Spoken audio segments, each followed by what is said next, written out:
"I'm okay, Grandpa," Leo whispered, though he clutched his seat calm with the beating of Leo's heart.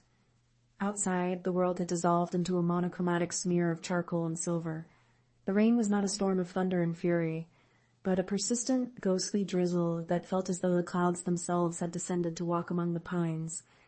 Leo pressed his forehead against the cold window, watching the blur of the Appalachian foothills, because the act of the comics with train and the feel like makes. Leo's account his ways of meeting as a can's pipe. Benos and radons, the Mormons, changed, kind of karma feeds of fame.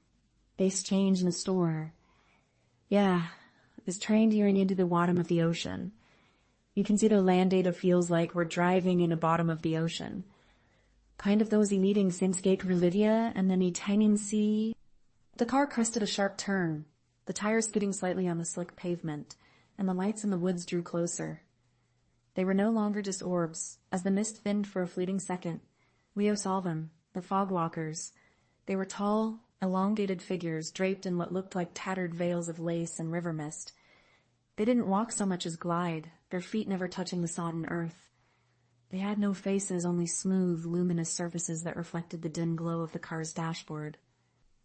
The road narrowed until it was little more than a ribbon of crumbling asphalt clinging to the side of the cliff. To their left was a wall of wet stone. To their right, a sheer drop into a valley filled with rolling white clouds. The fog walkers were everywhere now, a silent procession of ghosts flanking the vehicle. They carried lanterns that looked like hollowed-out gourds, emitting a soft amber light that cut through the gloom better than the car's yellowed heads. "They know we're close to the ridge. Why don't you reach in and pull one out? Just one, to show them we aren't hoarding." He need to shed to dissipate. I named as this week's century, easily's that it's Kerma's age, Shenzhen Day. And me carries a visions of kind of strange, if you know when you make it from his infancy. Something his mother used to sing when the power went out to sort of the state. The car's engine began to sputter, a rhythmic coughing that echoed off the canyon walls. Silas frowned, shifting gears with a winced expression then all. The fog walker didn't speak, but it drifted to the driver's side door and pulled it open with a gentle click. "The art as you're knowing over the pasties to Mike Kamening." Silence saw the genuine wide grin that erased decades of wrinkles. "I was pair their raises of fairs and Izzy stastig, and they take them to polish them. They keep them safe so that when I get to where I'm going, the memories are waiting for me. Bright as new pennies. They came or polish them. They keep them safe so that when I get to where I'm going, the memories are waiting for me. Bright as new pennies." The ground beneath Leo's sneakers was soft and mossy, and the rain had turned into a fine, glowing mist that didn't feel wet at all. Thousands of fog walkers now lined the road, forming a corridor of light that stretched up the final incline of the mountain. They stood in silent reverence, their veils fluttering in a wind that Leo couldn't feel. The beautiful Leo breathed, his eyes wide. The home seemed to fold in on itself. The wind picked up here, whistling through the crags like a flute.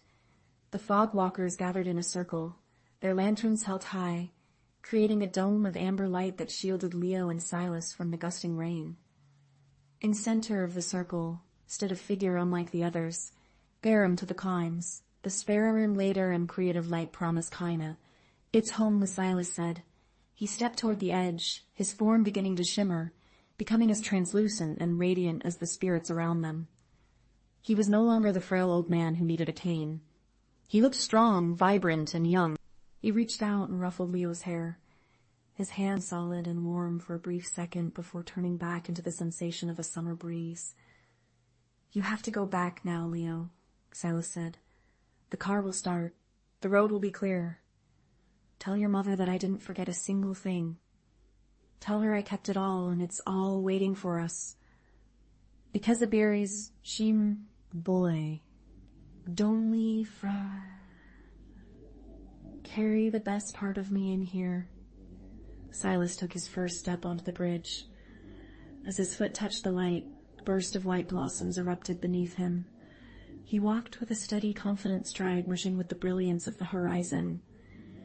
One by one the fog walkers followed him, their lanterns fading into the morning light that was beginning to bleed over the eastern live. "He's okay, Mom," Leo said, burying his face in her sweater. The interior of the sedan still smelled like Silas, tobacco, old paper, and peppermint. He sat in the driver's seat for a moment, staring at the empty passenger side where the crate had been. The twine was still there, a simple piece of brown string left behind on the upholstery,